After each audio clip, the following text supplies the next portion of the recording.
I thought this was going to take me an afternoon. That's how it started.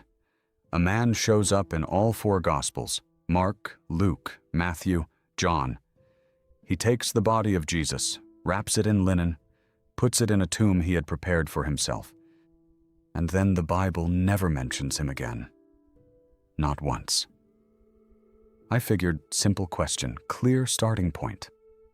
Where did Joseph of Arimathea go after that? What happened to him? I'm a former history teacher. I know how to follow a trail. An afternoon, that's all I thought I needed. I was wrong. Not just about how long it would take, about what kind of problem this was. Here's what got me started. I'm reading John 19, verse 38. There's a phrase I had read probably 100 times in 12 years of teaching Catholic school kids in Indiana, without ever really stopping on it. John describes Joseph as a disciple of Jesus, but secretly, for fear of the Jews. Secret disciple? Afraid? That's John's Joseph. Then I go to Mark 15, verse 43. Same man, same day, same event. And Mark says he went to Pilate and boldly asked for the body of Jesus. Boldly. I looked up the Greek word, tolmesos. Scholars describe it as one of the stronger words for courage in the entire New Testament. Some translators render it as daringly. One commentary I found used the word recklessly, the kind of action that people watching would have considered almost suicidal in the political climate of first-century Jerusalem, in a city still buzzing with the aftermath of a public execution under Roman occupation, where being openly associated with an executed man accused of sedition could get you arrested before the body was cold. So here's what I'm sitting with. John says Joseph was a secret disciple, afraid, hiding his faith from the people around him, some of whom were his own colleagues on the Sanhedrin. Mark says the same man, on the same afternoon, walked into the presence of the Roman governor and demanded the body of someone who had just been executed for sedition against the empire. Demanded. Boldly. With a word that implies the people around him probably thought he had lost his mind. The crucifixion ended around 3 in the afternoon. The Gospels place Joseph's visit to Pilate sometime before sunset, before the Sabbath began at nightfall. That gives us roughly 6 hours. 6 hours. Between a secret disciple, afraid, and went to Pilate and boldly asked. What happened to this man in those 6 hours? What changed? What did he see? What did he decide in that window between the moment the sky went dark over Jerusalem and the moment he walked up to the Roman governor's door? I want you to sit with that question for a second because I don't think we give it the weight it deserves. This wasn't a small decision. Pilate was the Roman governor of Judea. You don't walk up to the Roman governor unannounced and ask for a favor, especially not the body of someone Rome had just killed. It required a formal request. It required standing in front of a man with the authority to have you executed on the spot and saying, in effect, that dead man was mine. Give him to me. The political exposure was enormous. If Pilate had decided Joseph was an associate of a troublemaker, and Rome was very interested in finding associates of troublemakers, the conversation could have ended very badly for Joseph. And he went anyway, boldly. Tolmesos. That question, what changed in those 6 hours, is not answered in the Gospels. Not in Mark, not in Luke, not in Matthew, not in John. I went looking for it. I spent days with this. I checked every early church father I could find who wrote about the death and burial of Jesus. The question is not answered anywhere. That's the thing I couldn't put down. Before I go further, if you're the type of person who can't let go of a question like this, the kind that keeps you up at night reading Greek lexicons and archaeology reports, subscribe. The algorithm needs that signal to bring you more of this. I have a lot more trails I've been following. Some of them go somewhere. Some of them don't, but I think the ones that don't go anywhere are sometimes the most important ones. Okay, I'm going to follow this trail. First step, figure out who Joseph of Arimathea actually was. All four Gospels agree on the broad outline.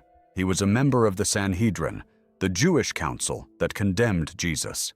And I want to be careful here because people hear member of the Sanhedrin and picture something vague.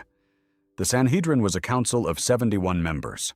71 of the most respected, most powerful, most connected men in Jewish religious and civic life. These were not minor figures. These were the people who controlled the temple, who interpreted the law, who had the authority to bring capital charges before Rome. Joseph of Arimathea sat on that council. And at some point, we don't know when, the Gospels don't tell us, he had privately come to believe that the man his council was condemning was the Messiah. Luke is specific about Joseph's role in the vote. Luke 23, verses 50 and 51. Joseph was a good and upright man who had not consented to their decision and action. So he was there. He was in the room. He saw the proceedings. He either voted against the condemnation or abstained, or was somehow absent from the specific vote. The Greek is slightly ambiguous, but Luke is clear that he did not consent to what happened. Matthew calls him a rich man from Arimathea who had himself become a disciple of Jesus. John calls him a disciple of Jesus, but secretly for fear of the Jews. Mark calls him a prominent member of the council who was himself waiting for the kingdom of God. Four Gospels, four slightly different portraits of the same man. Taken together, they give you a picture of someone genuinely remarkable, a wealthy, powerful insider who had privately come to believe in the person his institution had just killed, someone walking a razor's edge between two worlds, between his public identity as a Sanhedrin member and his private conviction that the council was wrong. And then, after the burial, all four Gospels say nothing more about him. Before I follow the silence forward, I need to establish one more thing: the geography. Where is Arimathea? I'm not being rhetorical. I spent 2 hours on this question and didn't find a satisfying answer. The most common scholarly identification is with a town called Ramathaim Zophim, mentioned in 1 Samuel as the birthplace of the prophet Samuel. Other scholars put it near a town called Lydda, which is near modern Tel Aviv. Some think it might be Ramah in Benjamin, a few miles north of Jerusalem. The proposed locations are spread across a significant area, and scholars have never reached consensus on which is correct. And then the World History Encyclopedia, not a fringe publication, not an advocacy website, put it plainly. The location of Arimathea is not known, but it is traditionally identified with several hill towns near Jerusalem. There is no external evidence for the existence of Arimathea, and some scholars suggest that it may have been a literary device used in the gospel narrative. A literary device. Here's what that means. Arimathea, in Greek and in the Hebrew roots underneath the Greek, can be read as the best country. The ideal homeland, which is a phrase you might use symbolically for a righteous man. Joseph from the good land. Joseph from the best place. Joseph, whose identity is his righteousness, not his geography. I want to be careful here. I'm not saying Joseph didn't exist. I'm not making that argument. The four-gospel attestation is significant. It's rare for secondary characters to appear across all four gospels, and that kind of cross-document agreement carries real weight for historians. But the very first thing I tried to verify about this man, where he was from, the most basic biographical fact embedded in his own name, is either lost to history or was never a real geographic location to begin with. The man's hometown might be a theological description, not a map coordinate. I'm 3 hours into what I thought was an afternoon, and I can't find his city on a map. All right? Set the geography aside. I go to the next step. What did the early church say about Joseph after the Gospels ended? My assumption going in was reasonable. The early church fathers documented everything they could find about the first generation of followers. They wrote about the apostles, about secondary figures, about martyrdoms and councils, and travel routes and internal disputes. These were meticulous people. If there was information about Joseph of Arimathea to be found, oral tradition, local memory, regional church record, someone would have written it down. Surely someone wrote about the man who buried Jesus. I start with Irenaeus of Lyons. Writing in the 2nd century, one of our earliest systematic Christian theologians, he discusses the passion and burial of Jesus at significant length. He describes the tomb in some detail. He says nothing about where Joseph went afterward. I go to Eusebius of Caesarea. Early 4th century. His ecclesiastical history is a sprawling document. He tracked down everything he could find about the spread of Christianity. He documented where each apostle traveled. He documented who led which community. He documented martyrdoms, controversies, the founding of churches. He clearly made a sustained effort to preserve whatever he could find about the first generation. Joseph of Arimathea appears in the context of the burial narrative. Then silence. I check Tertullian. Clement of Alexandria. Origen. Cyprian. Jerome. Nothing. Not a hint of where this man went. Not a speculation. Not even the kind of honest "we don't know" that Eusebius sometimes offers when his sources dry up. Just the burial scene, and then Joseph disappears from the record as completely as if he had walked through the door of the tomb and stayed inside. In 12 years of teaching history, I learned to pay attention to this pattern. When every source that mentions a person stops at exactly the same moment, when the gap is consistent across multiple independent writers spread across multiple centuries, it usually means one of two things. Either the information was lost, or there wasn't any information to find. I taught a unit on historical silence every year. I told my students, when everyone agrees to stop talking about something at the same moment, that consensus itself is information. It tells you something happened. Either something was forgotten, or something was suppressed, or something was never written down in the first place. For Joseph of Arimathea, I can't tell which one it is, and I'm starting to feel something I recognize from my teaching years. It's the same feeling I got the first time I asked the school chaplain about a passage in Galatians that seemed to directly contradict what we were teaching in the curriculum. And the chaplain looked at me the way you look at someone who has just asked something you really didn't want asked. Not with hostility, with something more like discomfort. Like I had found a door in the hallway that wasn't supposed to be noticed, the feeling of something absent in a way that feels deliberate. But I'm not ready to stop. There's the Glastonbury tradition. That's famous. That's been in books, in documentaries, in television series, in pilgrimage circuits. The most widely known destination proposed for Joseph after the burial is Glastonbury, in the southwest of England. The tradition says he traveled to Britain and founded the first Christian church there, brought sacred objects with him. Some versions involve the Grail. I'm not going there. I promised I wouldn't.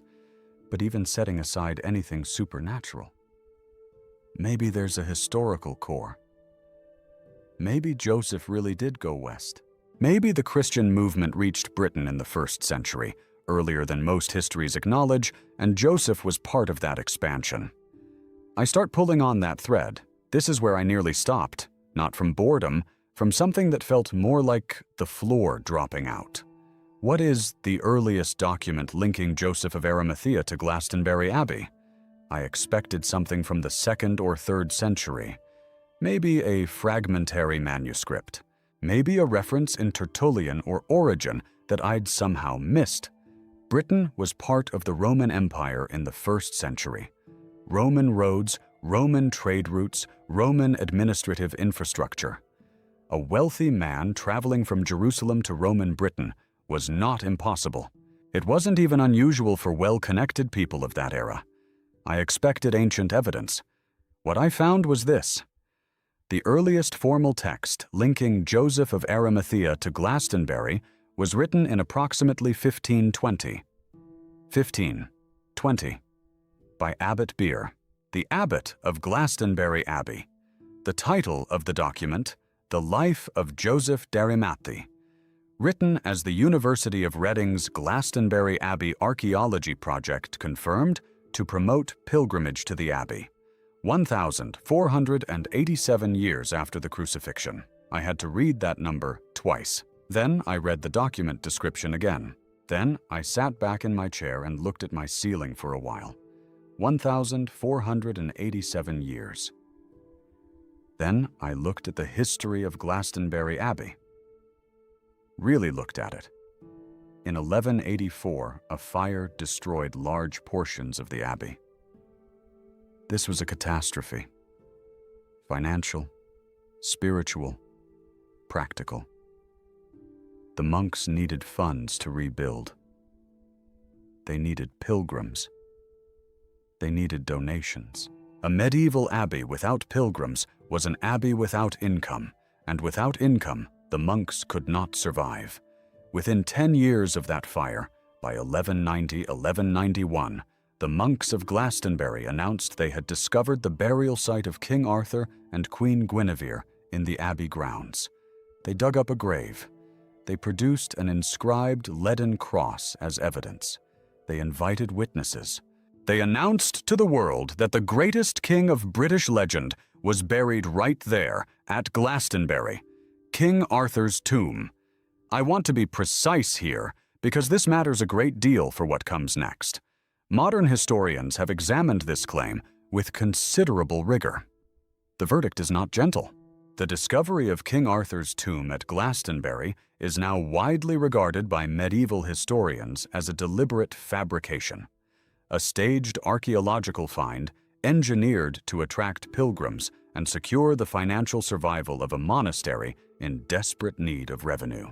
Same monastery, same financial crisis, same period. And then, 330 years later, the same institution, or its successors within the same tradition, produces the first formal document placing Joseph of Arimathea in their backyard. Hold both of those facts in the same frame. The institution that fabricated King Arthur's tomb also produced the founding document of the Joseph Glastonbury tradition.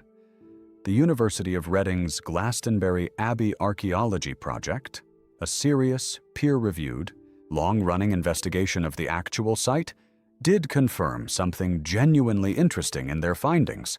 There is archaeological evidence of a high-status settlement at Glastonbury dating to the 5th or 6th century, with elite trading connections to the Eastern Mediterranean.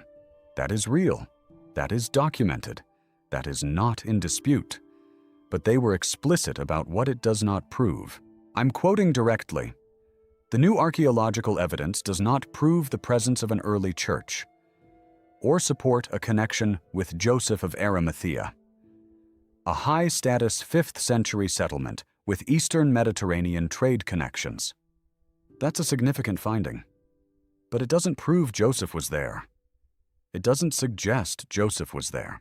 It proves that Glastonbury was connected to the wider Mediterranean world in the early medieval period, which makes sense for a significant post-Roman site in the southwest of England with access to Atlantic trade routes.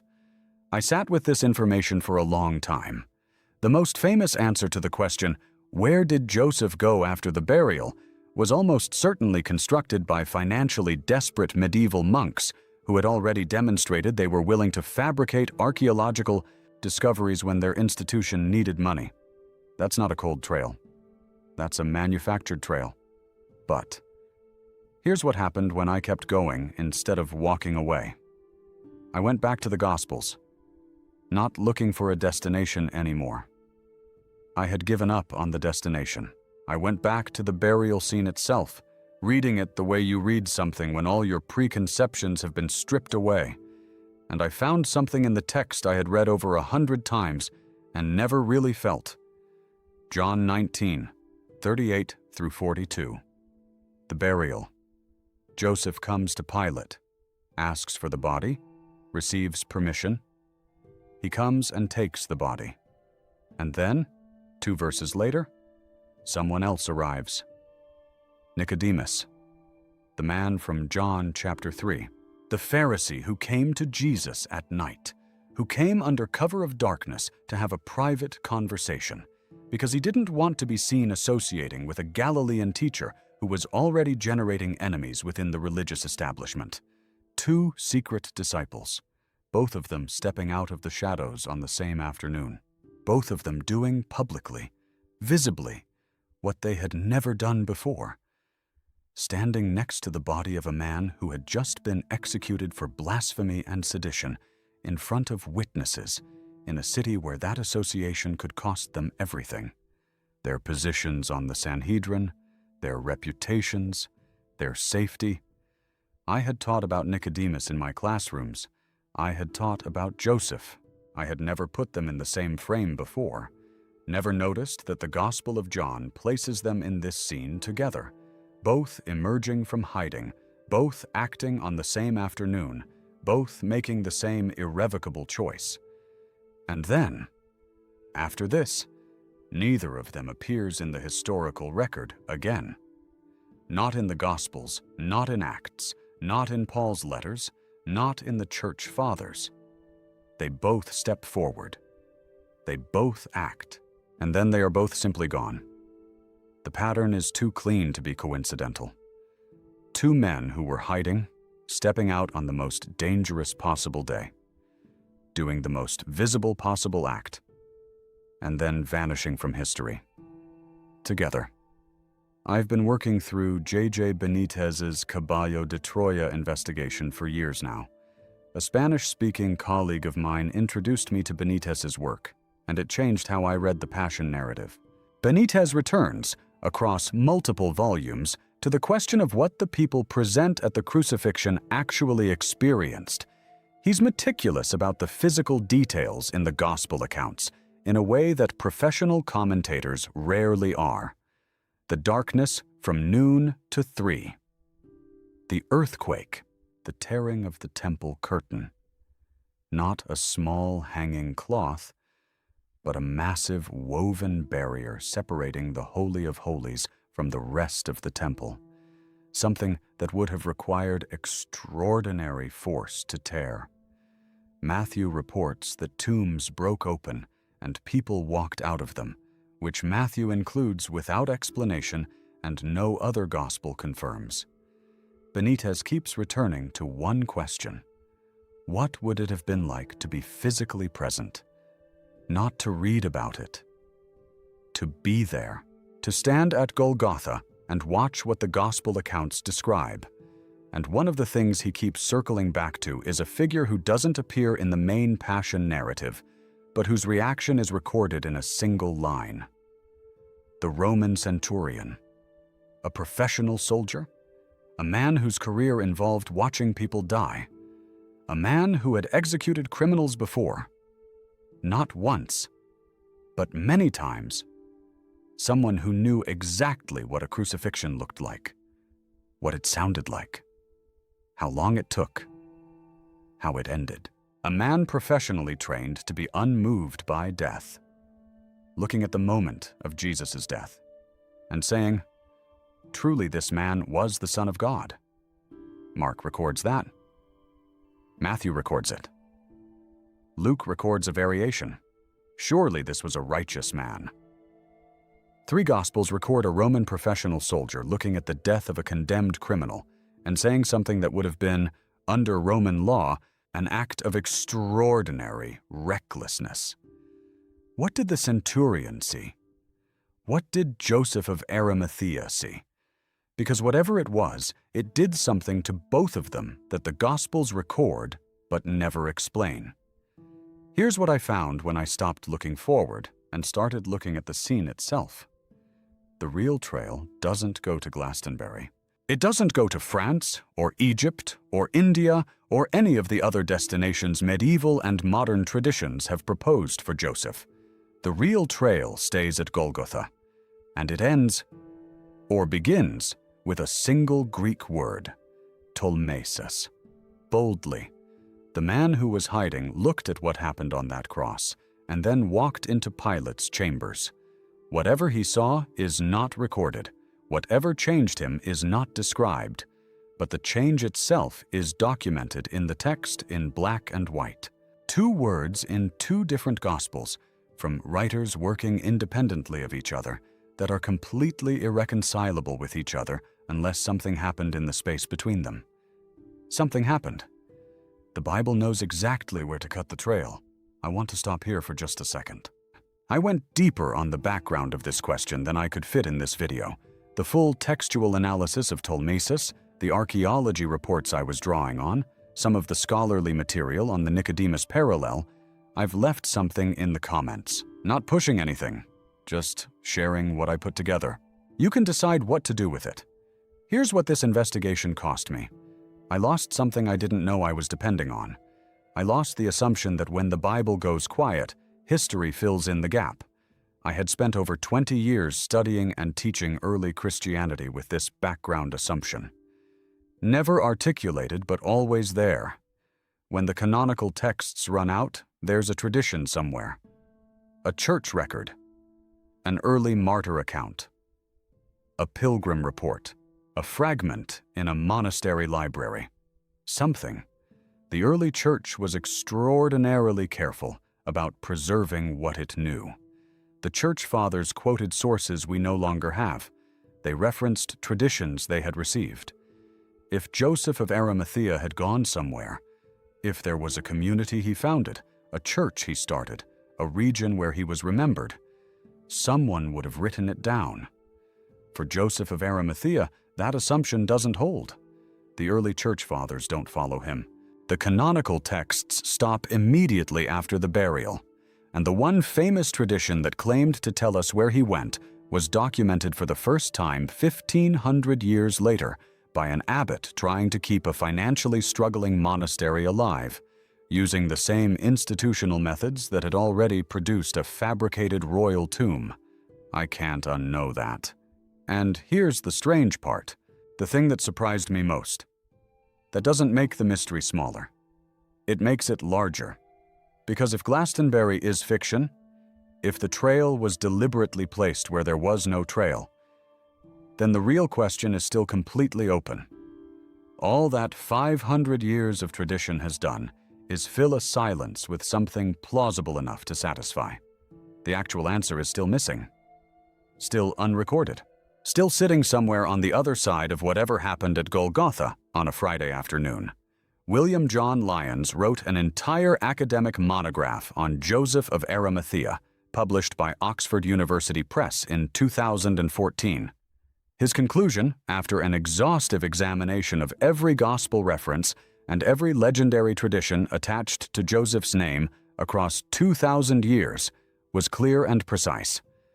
The post-burial trail is entirely legendary, not historical. Every famous tradition about where Joseph went, every destination, every story about what became of him. Entirely legendary. That means scholars who have devoted careers to this question, working from every available source in every relevant language, have concluded that we simply do not know what happened to this man after the burial. And the traditions that claim to tell us were built by people who had incentives, financial, theological, political, devotional, to invent an answer. The most significant burial in the history of Western civilization, depending on what you believe happened afterward, was performed by a man who walks out of the historical record immediately after he sets the stone in place. Now, every time I read that burial scene, I read it differently. I used to read it as a footnote, a dignified ending, a respectful transition between the death and what comes next in the narrative. Now I read it as a door that opens and then closes, and nobody tells you what is on the other side. And when you go looking for something to tell you, you find that every answer that has ever been offered was put there by someone who needed it to be there. I started this by saying, I thought it was going to take me an afternoon. I want to come back to that. Because I was wrong about something more fundamental than the timeline. I assumed I was dealing with a cold trail. A trail that had existed, gone warm for a while, and then faded with the passage of 2,000 years. That's a familiar problem in historical research. You trace something as far as the evidence allows, and then you hit the edge of what's knowable. That's a cold trail. I've followed cold trails before. You accept the limit, you note where the record ends, and you move on. What I found here is different. The trail was cut, not cold, cut. The Gospels follow Joseph to the burial and stop. All four of them at the same moment in the same scene. The early church, which documented almost everything it could find about the first generation of followers, says nothing further about him. The famous destination turned out to be a medieval marketing document. The man's hometown might not exist. That's not a cold trail. That's an absence that was filled with something deliberate. And then, the thing that filled it turned out to be fabricated by the same people who fabricated a dead king's tomb. What you have at the end of this investigation is two things. The first, a documented transformation. John 19:38 and Mark 15:43 describe the same person in two irreconcilable states on the same afternoon. One word in Mark, tolmesos, and one phrase in John, secretly, for fear, and the distance between them is 6 hours and whatever happened at Golgotha.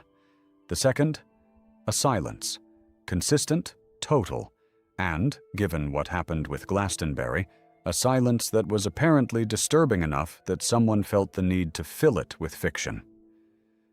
I keep thinking about that, about what kind of silence requires a fabricated answer. Usually a silence is just a silence. An absence of evidence. You shrug, you note the gap, you move on. But sometimes a silence generates enough discomfort, enough need, enough longing for an answer, that people invent one. And then other people repeat the invention, and then it becomes tradition, and then tradition becomes a pilgrimage destination, and then a pilgrimage destination becomes something that appears in BBC documentaries as established historical background. The silence around Joseph of Arimathea was that kind of silence, the kind that generated a fabricated answer, the kind that someone felt needed to be filled. And now I can't read that silence the same way anymore. I can't read the burial scene the same way anymore. I used to teach that scene in the context of what came before and after. The crucifixion, the burial, the resurrection. Joseph was a transition, a necessary practical figure who handled a logistical problem. Now I see a man who was watching, who was present, who held a private conviction that his colleagues on the Sanhedrin were making the worst mistake in history, who sat on the council that condemned Jesus and didn't stop it, who was a secret disciple, afraid, and who then, in 6 hours, became something else entirely. That change is the story, not the destination. I taught history for 12 years, and the thing I keep coming back to is something I told my students every year, in a different form depending on the unit. The most important events in history are often the ones where the record stops, not because nothing happened, but because what happened was too significant, too disruptive, too dangerous to write down, or because what happened changed the people who witnessed it in ways they couldn't explain, or because what happened was something the institution that controlled the written record had reasons not to preserve. I don't know which one of those applies to Joseph of Arimathea. I don't know what he saw. I don't know where he went. I know that something changed him irrevocably on a Friday afternoon in Jerusalem, and that the change is written in a single Greek word in the Gospel of Mark. And I know that the silence after that change is one of the most consistent, most deliberate, most thoroughly maintained silences in 2,000 years of Christian documentation. And I know that when I look at the burial scene now, I don't see a footnote anymore. I see a man standing at the entrance of a tomb. And I see the stone being placed. And I see everything after that as a question that history has chosen, very deliberately, not to answer. If this investigation meant something to you, I want to be transparent about what this kind of work actually takes, not just the writing, the reading, the cross-referencing, the trips down Greek dictionary rabbit holes at 11 at night, The 3 separate versions of Glastonbury archaeology reports I read before I found language that was actually precise about what was and wasn't confirmed. The super thanks button on this video is a direct signal. It tells me, this matters, keep doing it. I'm going to keep doing it either way. But knowing someone thinks it matters, that changes something real about the work. And if you want to go further on the background, the textual scholarship, some of the source material, I left something in the comments, not pushing anything, just sharing what I compiled. You can decide what to do with it. Here's the question I want to leave with you. I genuinely don't know the answer myself. Do you think Glastonbury was always a lie? Or do you think the monks in 1184 were latching on to something older? Some fragmentary oral tradition, some genuine early Christian presence in Britain that predated the fire and predated the fabrications, and then exploiting it? Because here's the thing.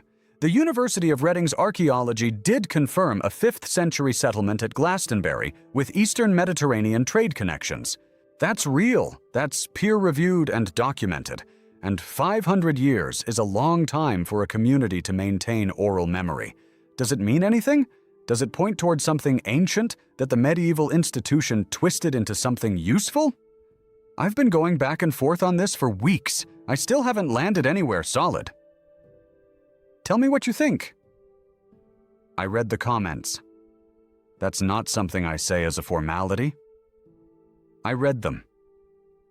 You decide what to do with this.